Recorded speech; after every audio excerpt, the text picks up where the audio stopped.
जो बात तुम्हारी गुप्त हो कभी मत बोलो। भागवतिक, व्यवहारिक, लौकिक, पारमार्थिक। क्यों? लोग उपहास करेंगे, तुम्हारी बात की गहराई को नहीं समझ पाएंगे। अगर आपसे कोई गलती भी हो गई है तो महापुरुषों से बोलो, संसारियों से नहीं। हमें लगता है बोलने की जरूरत नहीं, वो खुद जान जाएंगे, वो कृपालु हैं, वो हमें संभाल लेंगे। संदेह वाली वस्तु, संदेह वाले व्यक्ति, संदेह वाला आचरण कभी मत करो। जिस व्यक्ति पर संदेह हो कभी मत मिलो, जिस वस्तु में संदेह हो कभी मत खाओ, जिस आचरण पर संदेह प्रमाणित ना हो कभी मत करो। बहुत ध्यान से सुनना है, बहुत जरूरी है। हम आपके लिए भोग बना करके लाए हैं और आपकी दृष्टि में तत्काल अंदर आया, नहीं पाना चाहिए, बिल्कुल नहीं पाना, चाहे अमृत हो, हटाओ उसको, बिल्कुल नहीं पाना। ये भागवतिक संकेत होते हैं। जिस व्यक्ति के मिलने में संदेह लगे, ये हमें कम समझ में आया, कभी नहीं मिलना चाहिए। जिस वस्तु में संदेह हो जाए कभी नहीं पाना चाहिए। जिस क्रिया में संदेह हो जाए कभी नहीं करना चाहिए। भगवत मार्ग के पथिक को जो बात अपनी गुप्त हो उसे कभी प्रकाशित नहीं करना चाहिए। भविष्य की चिंता भक्त नहीं करता। अगर भविष्य की चिंता कल क्या होगा तो तुम शरणागति में कलंक हो। लाभ और हानि ये हमारे सामने कोई मान्यता नहीं रखते। इसमें हम प्रभु के विधान को देखकर प्रसन्न होते हैं। दूसरे की चर्चा कभी मत छेड़ो, दूसरे की बात मत करो। हर समय प्रसन्न रहो, ध्यानस्थ रहो। रजोगुणी तमोगुणी भोजन चाहे जितना सुंदर दिखाई दे कभी मत पाओ। रजोगुणी तमोगुणी लोग चाहे जितना सुंदर व्यवहार करें कभी सहवास मत करो, इनका दूर रहो। ये महापुरुषों के वचन है। यदि तुम्हारे पास कोई भोग सामग्री संग्रह हो गई है तो वो तुम्हारे धर्म के सेवन के लिए, दूसरों के हित के लिए, तुम्हारे भोग के लिए नहीं है। ये ओछी प्रवृत्तियों वाले पर संदेह वृत्ति रखो। गलत आचरण करने वाले, ओछा बात बोलने वाले, इन पर कभी प्रियता नहीं रखनी चाहिए। बहुत बड़ी हानि होती है, पक्का समझ लें, बहुत बड़ी हानि होती है। यह हर उपासक को सावधान रहना चाहिए, चाहे स्त्री शरीर हो चाहे पुरुष शरीर हो। जहां कहीं ओछी प्रवृत्ति, देखो एक दृष्टि में पता चल जाता है कि यह सामने वाला कैसे देख रहा है, कैसी हरकत है, कैसा, एक दृष्टि में। भगवान ने इतना ज्ञान तो सबको दिया है कि 1 मिनट में, एक दृष्टि में फाइनल हो जाएगा कि आदमी संग करने लायक है या नहीं लायक है। या ये चाहे कोई भी हो, कोई भी हो, एक दृष्टि में पता चल जाता है। ओछी प्रवृत्ति पर अंकुश रखो, ना किसी का संग और ना अपने अंदर ओछी प्रवृत्ति। प्रभु प्रेम प्राप्ति के लिए गले पड़ना होता है महापुरुषों के। गले लगना नहीं, गले पड़ना होता है। गले पड़ना और गले लगना में अंतर है।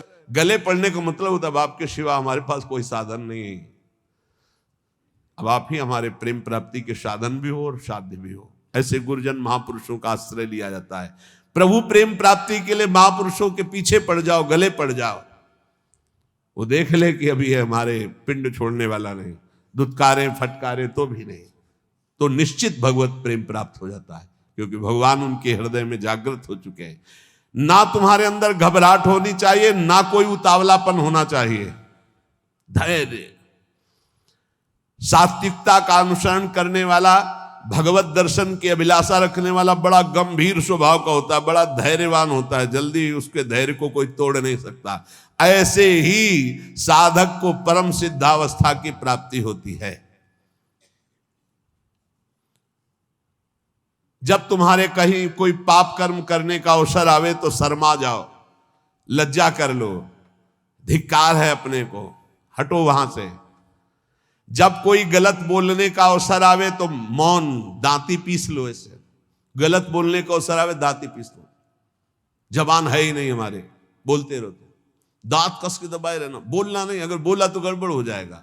जैसे गलत करने का अवसर आवे तो मानसिक धिक्कार देना है। धिक्कार है तुझे, क्या सोच रहा है तू, गलत करना चाहता है। गलत बोलने का अवसर आवे तो दांती पीस लो, ऐसे दंत, राधा राधा राधा, अंदर से बोलना नहीं। ये देखो परमार्थ के लिए, बिल्कुल ऐसे। और जब कहीं तुमसे कोई गलती पड़ जाए तो शर्माओ मत, फिर क्षमा मांग लो। राधा राधा, गलती हो गई हमसे, आगे से गलती नहीं, उसे क्षमा कहते हैं, अंदर से प्रायश्चित करने। तो जिस कार्य करने में तुम्हें लज्जा लगे वैसा कार्य मत करो, वैसे विचार मत करो। जो तीन को बस में रखता है वो साधु, नेत्र कान जीभ, जनेंद्रिय अपने आप बस में हो जाएगी। नेत्रों को बस में रखो, जबान को बस में रखो, कान को बस में रखो। तीन का बहुत बड़ा योगदान है। जबान खूब अच्छे अच्छे पदार्थ खाएगी, खूब उल्टा सीधा बोलेगी, कान उल्टा सीधा सुनेंगे, वो नेत्र उल्टा सीधा देखेंगे तो आचरण उल्टे सीधे होंगे। इनको संभालो। तीन, रसना श्रवणेन्द्री और रसेंद्री। रसना कटो जो अन्न रटो, निरखी अन्न फुटो ने नेत्रेंद्री, और श्रवण फुटो कान। नेत्र कान जीभ, तीन को जो सुधार लेता है वो साधु हो जाता है। 100 समाधि और श्मशान, इनमें सा है। अगर समाधि को प्राप्त नहीं हुए तो 100 और श्मशान आराम से आपको मिल जाएंगे। मानव जीवन समाधि प्राप्त करने के लिए, समाधि जिसकी बुद्धि समता में युक्त होकर, बड़ा आनंद का विषय है। जैसे स्वप्न में चले गए ना आप, ऐसे लीला में चले जाओगे, बड़ा आनंद का विषय। मान लो हमारी बात, स्वप्न तो स्वप्न ही है, लीला तो फिर बहुत आनंद। बस आखिरी फल है वृंदावन का, लीला में प्रवेश हो जाना, लीला पात्र बन जाना। बहुत जल्दी लाभ मिलता है वृंदावन में।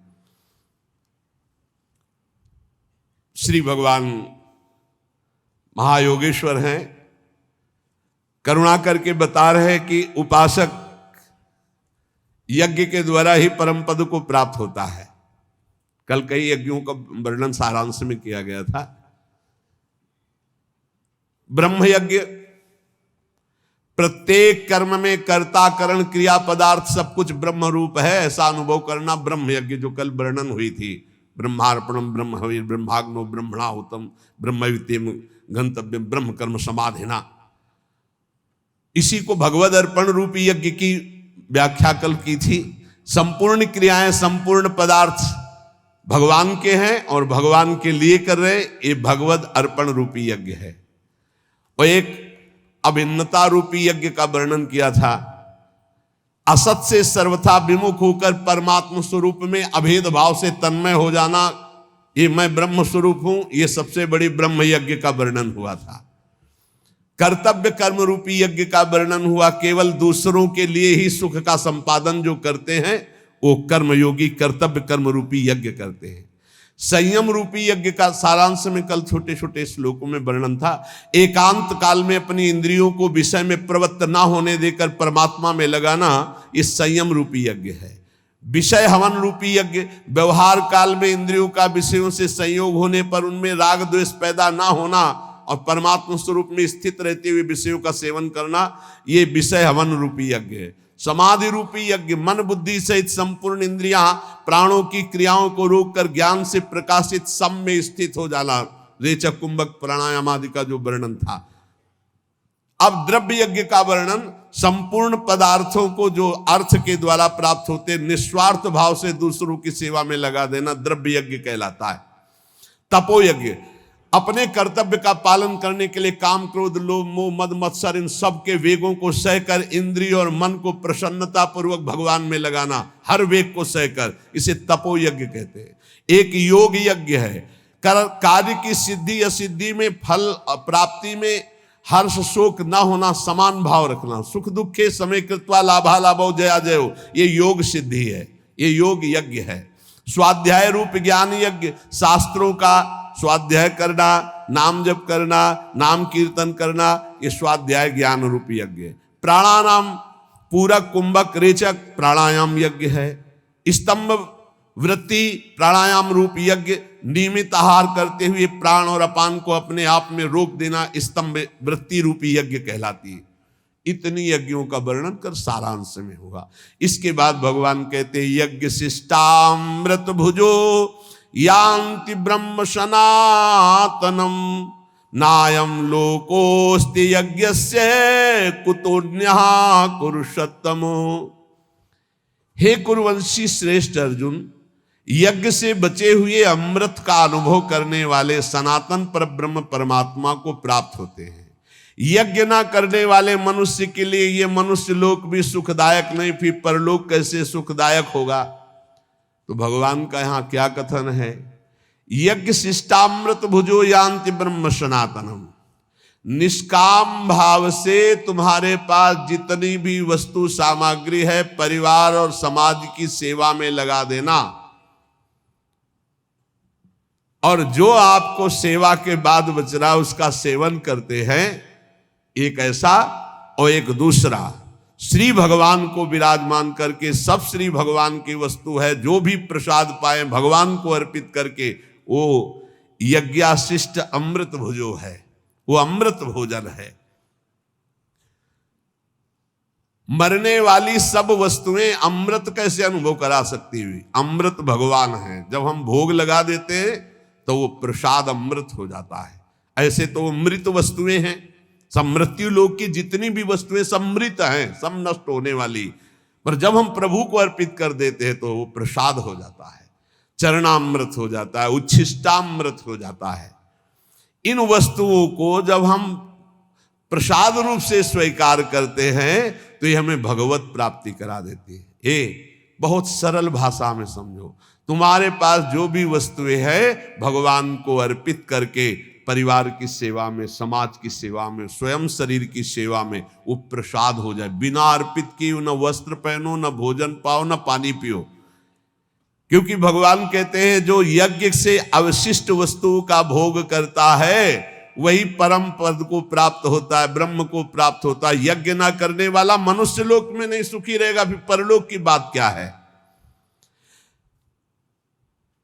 एवं बहुविधा यज्ञा वितता ब्रह्मणो मुखे कर्मजान विदितान सर्वान एवं ज्ञात्वा विमोक्षसे।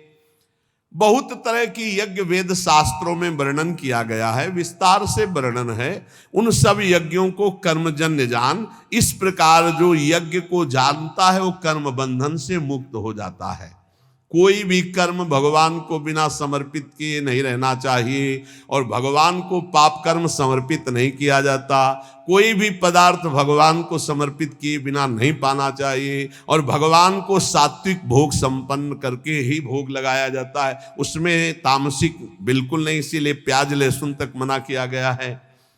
भगवान को हम वही अर्पित कर सकते हैं जो शास्त्र प्रमाणित है, मनमानी नहीं। जैसे किसी ने हमको दिखाया था मोबाइल में कि एक गोपाल जी को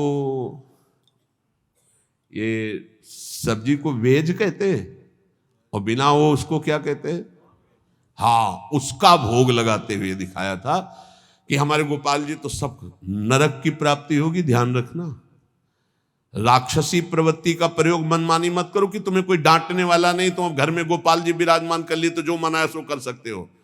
नहीं दिखाना चाहिए, नहीं देखना चाहिए, नहीं करना चाहिए, ऐसा बिल्कुल नहीं करना चाहिए। ऐसा तो राक्षस भी नहीं करते थे। आप तिलक लगाए हो, आप कंठी बांधे हो और आप ठाकुर जी को राक्षसी भोग लगा रहे हो, कहते हमारे गोपाल जी जो मनाएगा सो हम खवाएंगे।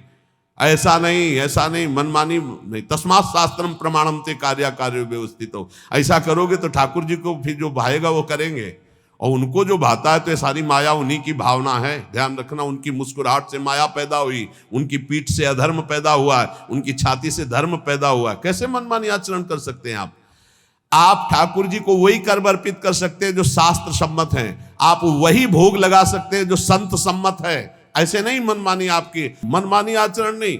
गोपाल जी भी वही करते हैं जो बोलते हैं। गोपाल जी भी संतों की बात की रक्षा करते हैं। ऐसा नहीं कि मनमानी तुम करो, सबकी अवहेलना करके। तुम्हारे घर में तुम जाओ और श्री विग्रह खरीद लो और मनमानी व्यवहार करो तो आप क्या समझते हो, भगवत पार्षद आपको दंड दे देंगे। समय आने पर देख लेना, फिर न तुम्हें गोपाल जी दिखाई देंगे और न कोई भगवान की कृपा दिखाई देगी। मनमानी आचरण नहीं। कहीं भी कोई अपने घर में ठाकुर जी ले गए तो सर्वांतर्यामी भगवान की उपासना संतों के अनुसार करो, शास्त्र के अनुसार करो, नहीं तो ना इस लोक में सुखी रहोगे ना परलोक में सुखी रहोगे। एवं बहुविधा यज्ञा वितता ब्रह्मणो मुखे। जो शास्त्र में वर्णन किया गया वैसे किया जाता, मनमानी आचरण नहीं किए जाते। हमें बहुत दुख हुआ जो उन्होंने दिखाया कि वो तिलक भी लगा था और वे कहते कि हमारे घर में ठाकुर जी, हमारे ठाकुर जी, भाई हम तो जैसा चाहेंगे वैसा पाएंगे, हम अपने बेटे को जैसे पवा सकते हैं। वसुदेव देवकी जी से कहा था ध्यान रखना मैं तुम्हारा पुत्र बन रहा हूं, लेकिन ये ध्यान रखना मैं कौन हूं, मैं ब्रह्म हूं, ब्रह्म की प्रतिष्ठा हूं, तुम्हारा बालक बन रहा हूं, इतना जरूर ध्यान रखना, नहीं तुम मेरी माया से मोहित हो जाओगे। ये ध्यान रखना मैं ब्रह्म हूं। इसीलिए जहां जिस भक्त के यहां भगवान पुत्र बने तो पहले भगवान के रूप में प्रकट हुए कि तुम हम जब पुत्र बनेंगे ना तो तुम हमारी महिमा नहीं जान पाओगे, पहले देखो। जब कौशल्या जी ने देखा ओ अद्भुत भगवान, तब माता पुनि बोली सोमति डोली, तजहु ताते रूपा कीजे सुलीला। आपने वरदान दिया था कि मैं बालक बनूंगा, तब बालक बन गए। सुन बचन सुजाना रोदन ठाना होई बालक स्वरूप।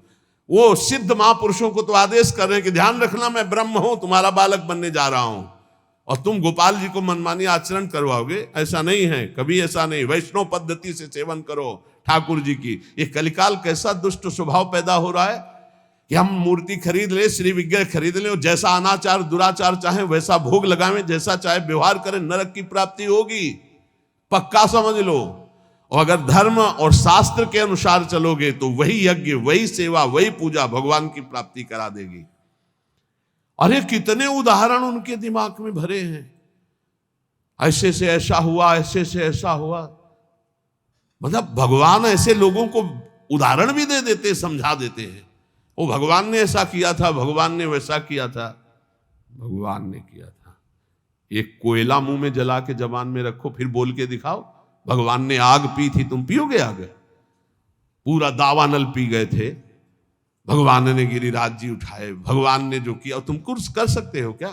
देवराजेंद्र घुटनों में आकर के बैठ गया था जब वर्षा की थी, और एक ओला सहने की सामर्थ्य नहीं, वो पूरा खंबे की धार बरसा रहा था। पूरे ब्रजमंडल की रक्षा ठाकुर जी ने गिरिराज उठा की सुदर्शन चक्र ऊपर ही सब सोख लेता, नीचे कुछ एक बूंद भी गिरिराज जी की तलहटी में पानी न जाने पावे, इसलिए सर्प का जो वासुकी शेषनाग ऐसे मंडलाकार मेड़ बनाए हुए थे। भगवान भगवान है।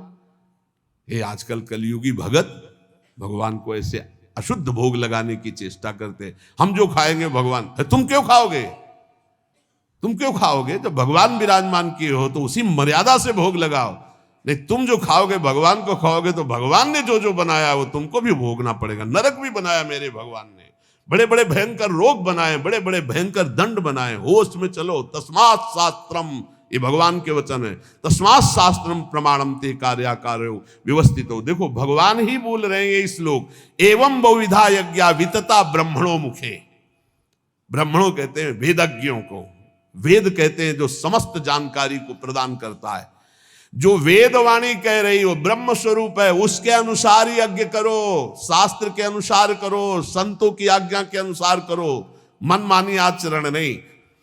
अगर तू मनमानी आचरण करेगा तो इस लोक में भी नहीं सुख को प्राप्त होगा, परलोक में नहीं। श्रेयान द्रव्य मयाद्यज्ञाज ज्ञान यज्ञ परंतप सर्वम कर्माखिलम पार्थ ज्ञाने परिसमाप्यते। हे अर्जुन, रुपये की यज्ञ से ज्ञान यज्ञ श्रेष्ठ है। संपूर्ण कर्मों में, पदार्थों में, तत्व ज्ञान में सब कुछ समाप्त हो जाता है। सबसे श्रेष्ठ है ये ज्ञान यज्ञ कि मैं कौन हूं, मेरा क्या कर्तव्य है, मैं क्यों जन्म लिया हूं। इसी की जानकारी करने के लिए रोज सत्संग हो रहा है। हम भगवान के हैं, हमारा लक्ष्य भगवत प्राप्ति, या हम भगवत स्वरूप है, हमारा लक्ष्य भगवत स्वरूप में स्थित हो जाना। दुर्भाग्य है उनका जिनको भगवान ने सुविधा दी है।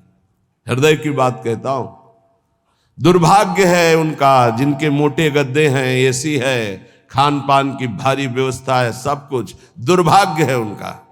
सौभाग्य है उनका जिनका उदर पोषण के लिए ब्रजवासियों के टूक का भरोसा हो, या जो गुरुदेव व्यवस्था कर दे और रूखा सूखा खा के जमीन पर शयन करके रात दिन दिनचर्या में लगे। सौभाग्य है उनका। घोर घोर विपत्ति वृंदावन में आ जाए या घोर घोर विकार हो जाए तो भी तुम विचलित मत होना, वृंदावन को मत छोड़ना। मारब्ध क्षय मावसई तदथ विक्रियाम आरब्ध प्रारब्ध। तुम्हारा प्रारब्ध क्षय हो रहा है, अगर विकार भी आ रहे तो प्रारब्ध का नाश हो रहा है। किसी विषय पर किसी ने पूछा, ऐसा क्यों हो रहा है हमारे संग, ऐसा क्यों हो रहा है, हमारी चाह नहीं है, हमारी कोई मांग नहीं है, ऐसा क्यों होता है? ऐसा इसलिए होता है कि तुम्हारा प्रारब्ध क्षय हो रहा है। जिस दिन प्रारब्ध क्षय हो जाएगा तो मांगने पर भी नहीं मिलेगा। चाहे दुख हो या सुख, मांगो तुम दुख तो मिल जाएगा क्या? ऐसे सुख मांग रहे हो, मिल जाएगा क्या? बस धैर्य पूर्वक अपने प्रारब्ध क्षय का इंतजाम।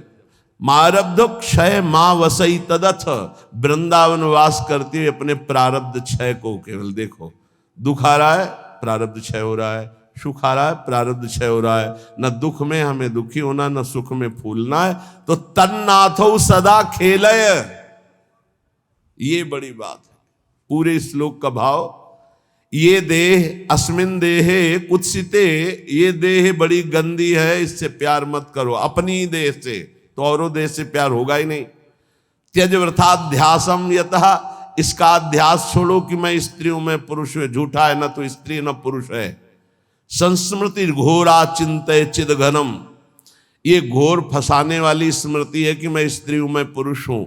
तू चिद घनम, तू चिदानंद स्वरूप है। निज बपु, तेरा सहचरी रूप है। सरवंच वृंदावने, ये संपूर्ण वृंदावन में महाप्रेम रस का रसास्वादन कराने वाला निज बपू तेरा सहचरी स्वरूप है। इसलिए इस स्वरूप की प्राप्ति के लिए घोरा संत विपत्ति कोटे ही तुम याहिनो विक्रिया, मारब्ध क्षय मावसई तद तन्नाथो सदा खेल है।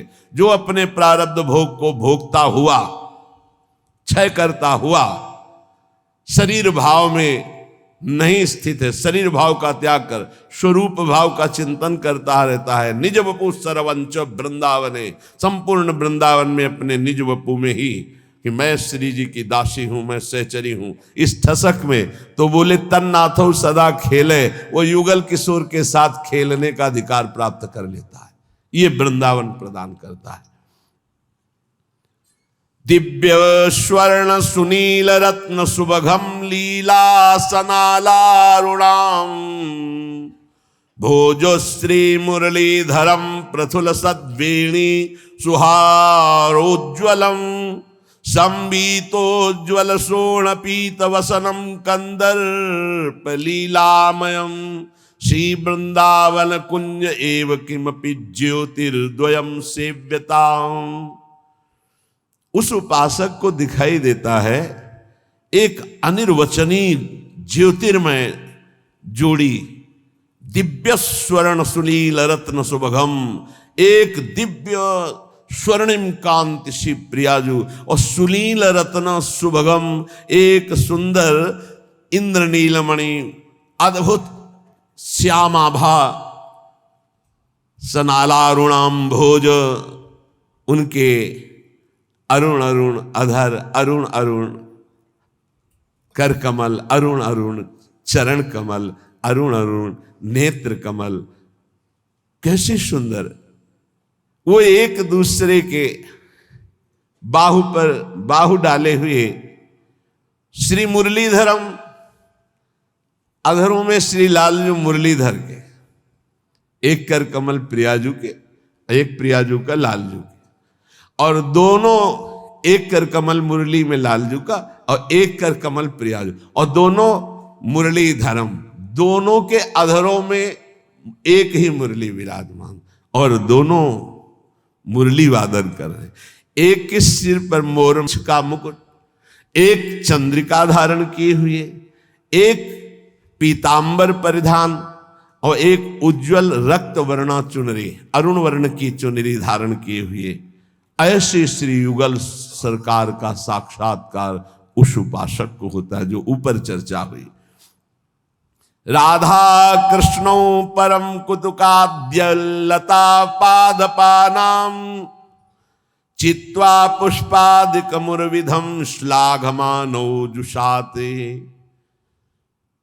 कभी कभी कौतुक श्री प्रिया प्रीतम लताओं से कहते, झुक जा, मुझे पुष्प लेना, वो डाल झुक जाती। ये चिदानंद लताएं हैं। प्रिया प्रीतम पुष्प चयन करते, प्रिया प्रीतम। और एक दूसरे के ऊपर पुष्प डालकर ऐसे खेलते हैं। ऐसी शोभा हो रही है, दिव्य दिव्य पुष्प चयन करके पीतांबर में, अरुण वर्ण की चुनरी में एक दूसरे के ऊपर पुष्प, नव किशोरी नव किशोर। और कभी कभी स्नानाद्यम यत् सरति कुरुता खेल, तो कभी सरोवर में, मान सरोवर में, कभी राधा कुंड में स्नान करके खेल रहे। मत माननी प्रियाजू, लालजू, समस्त सहचरियां जल क्रीड़ा कर रहे हैं। कभी कभी लालजू को घेर कर सब सखियां अंजलि से जल वर्षा करती। जब लालजू जल वर्षा में विकल होते तो डुबकी लगाकर प्रियाजू के चरणों का स्पर्श करते। प्रियाजू ऐसा लगता है जैसे किसी तो वो एकदम, वो उपासक ये लीला देखता है, ये लीलाएं वर्णन कर रहे हैं देख करके। स्नान आद्यम, सुंदर स्नान होता है प्रिया प्रीतम का, फिर सुंदर पोशाक धारण करती। तो खेल तो यत खगाद्य, इतने में वृंदावन के बहुत से पक्षी आ जाते हैं, हंस, मोर, कबूतर, शुक, शारिका, ऐसे पक्षियों की मंडली आ जाती। उनके साथ प्रिया प्रीतम खेलते हैं। खेल तो यत खगाद्य, वृंदावन के पक्षियों के साथ प्रियालाल खेल रहे हैं। वृंदारण्यम परम परमम तन्न सेवते को वा, ऐसा कौन है जो इस सुख का सेवन न करे। कभी प्रियालाल जल केली कर रहे, कभी प्रियालाल सुंदर पोशाक धारण करके पक्षियों के साथ खेल रहे, कभी वन विहार करते हुए पुष्प चयन करते, एक दूसरे के ऊपर पुष्प प्रहार करके खेल रहे। आबाल्यम जल सेचनेन वर्णे नावाल निर्माणतः स्वेन श्रीकर पल्लवेन मृदुना श्री राधिका माधव। छोटे छोटे जब फूलों के पौधे या तमाल आदि के, तो दोनों प्रिया प्रीतम वृंदावन की रज से उसके थाला बनाते हैं। आबाल्यम, और जल सेचनम, यमुना जी से इतनी सखिया होने पर भी स्वयं प्रियालाल जल लाते हैं और वृंदावन की लता का सिंचन करते हैं। कैसी सौभाग्यशाली वृंदावन की।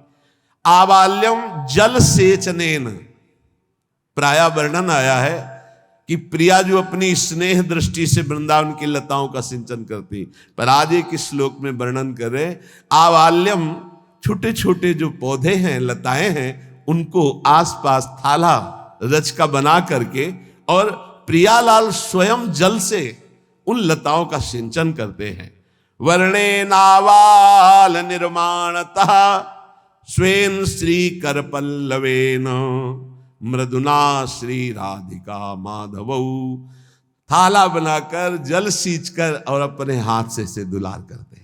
वृंदावन की लता राधा करावचित पल्लव स्वयं श्री कर पल्लवेन मृदुना श्री राधिका माधव। मृदुल मृदुल स्पर्श प्रिया प्रीतम का, इसीलिए इन लताओं का सेवन साक्षात प्रिया प्रीतम के प्रेम की प्राप्ति का स्वरूप है।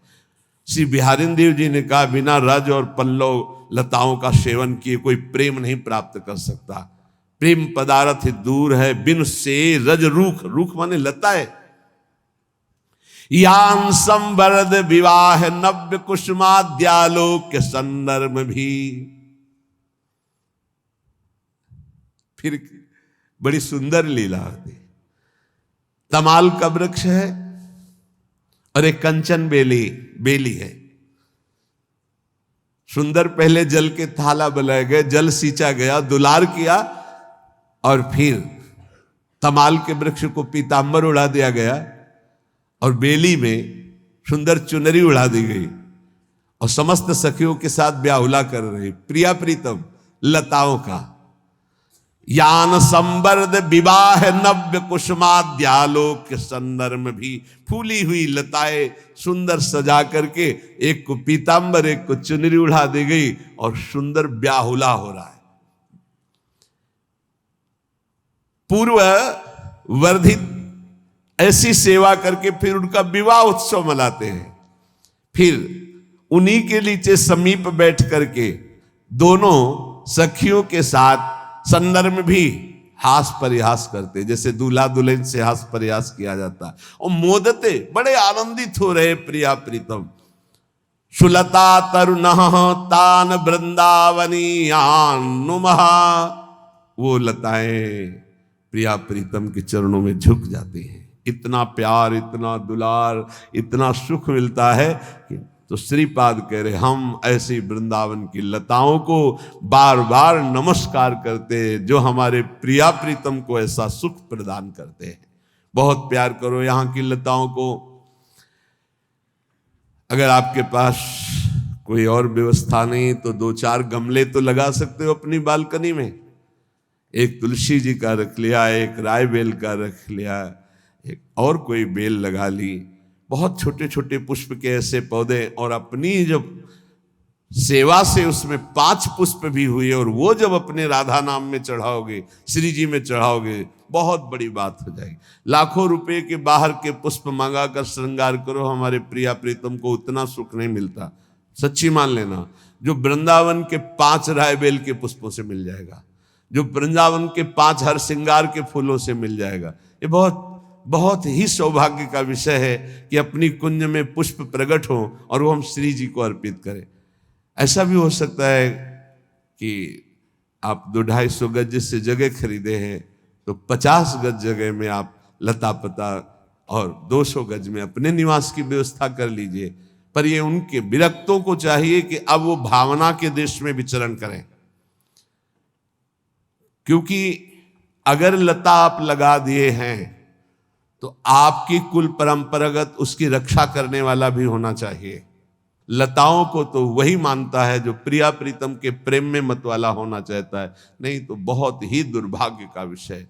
एक लता तैयार करने में कितना समय लगता है। बगल में लता है ना, ऐसे जी होता रहता है, जहाँ मुरझाई तो ऐसा लगता है क्या हो गया, कौन सी गलती हो गई, ये लता क्यों मुरझा गई। जरा सा मुरझाना पसंद नहीं। और वही जब लताएं बड़ी होती हैं 50 वर्ष 60 वर्ष की, और फिर जब उस पर कोई कुल्हाड़ चलाता है तो ऐसा लगता है छाती काट रहा है, हृदय काट रहा है। इसको क्या पता कि 50 वर्ष में कैसे तैयार हुई लता, किन महापुरुषों की करुणा दृष्टियों से इसका पोषण हुआ है, और 1 मिनट लगा जेसीबी से उखाड़ के फेंक दिए। 50 वर्ष में वो तैयार होती है लताएं। बड़ा दुर्भाग्य, हर जगह लता कट, रात रात में लता कट करके साफ होकर के एक पत्ता भी वहां नहीं, ये देखा है।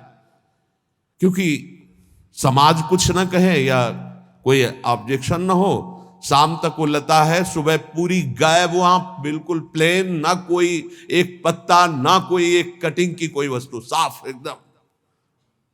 लेकिन प्रिया जी तो देख रहे हैं ना, तुम्हारा सौभाग्य साफ हो रहा है, तुम्हें पता है, चिन्ह भी नहीं रहेगा सौभाग्य का तुम्हारे।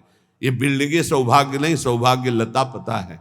हम कह रहे हैं आवश्यकता है तो 200 गज में तुम बना लो, 50 गज में श्री जी के लिए लताएं लगा दो।